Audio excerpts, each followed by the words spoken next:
Hey guys, Mr. Cook It here, and today I'll be doing a pumpkin loaf. And I decided to glaze it with a little bit of buttermilk glaze. And yummy yummy in your tummy, let's do it. Okay, let's get started, guys. And we're going to be the loafy times, okay? So I started with 200 grams brown sugar and 50 grams of granulated sugar, okay? And then we're going to be adding to that 120 mils of fat. You can either use veg oil or coconut oil, or you can combine them, which I did, equal parts here. But I microwaved it a little bit to melt the coconut oil, okay, because it's usually solid. And we're also going to be adding our pumpkin puree mix here. It's about 340 grams, okay? And you just give it a little mixy mix. You're going to have to make sure at some point you scrape down the sides of the bowl because you want to make sure the sugar and fat gets fully mixed together with the pumpkin puree. It'll just give it a moment. Okay, here we go. And nice and dark and shiny.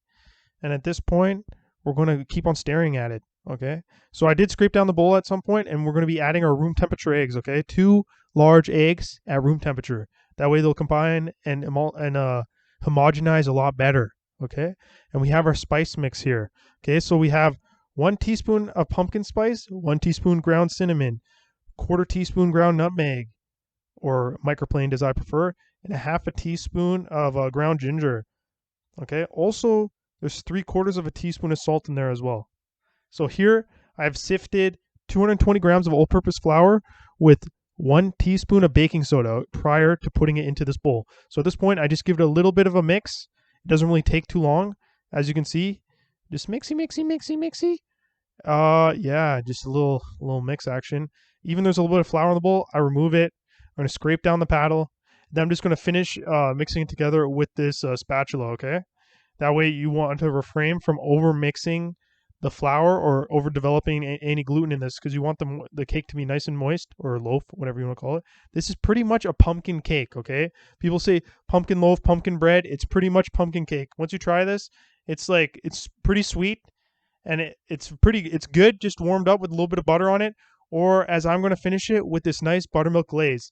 Okay, so here we go. I'm just greasing a pan with some nonstick spray. You can use oil with a piece of paper towel if you want. And I cut a piece of parchment to come off both sides of this loaf pan, okay? And then I'm going to just get it ready. Let's do it. Get the parchment. You don't really have to grease it because it's going to peel off from your loaf once it's cooled down later.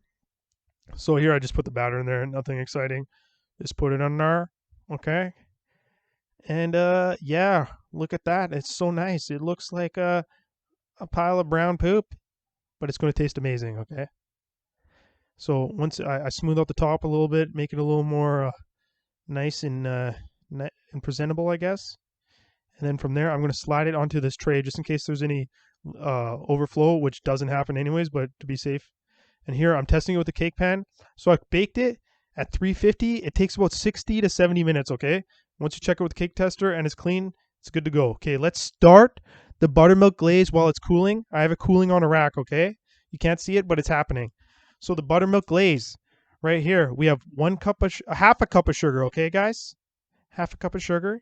And then I have, there's 3/4 teaspoon of baking soda, 1/4 cup of buttermilk, 1/4 cup of butter, and then there's also 1.5 teaspoons of corn syrup. And then we're going to bring that up to a boil, okay? So once it comes up to a boil, you turn it down to a simmer, and you cook that for about 4 minutes. It takes 3 to 4 minutes. It is going to pretty much, you're making caramel here, okay, guys? I know I called it just a glaze, but it's pretty much a caramel. Once you see what happens, it's caramelistic.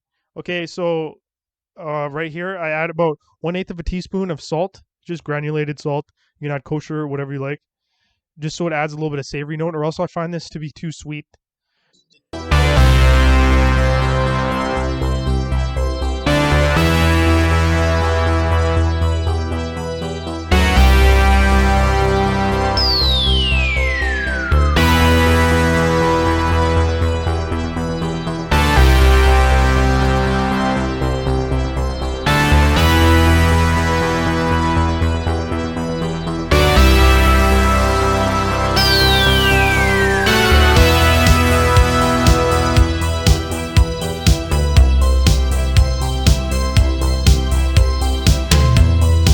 Hey guys, if you enjoyed this video, please like, subscribe, and throw in some comments. Let me know what you want me to keep on doing.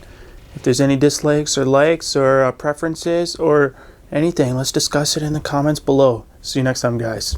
Peace out.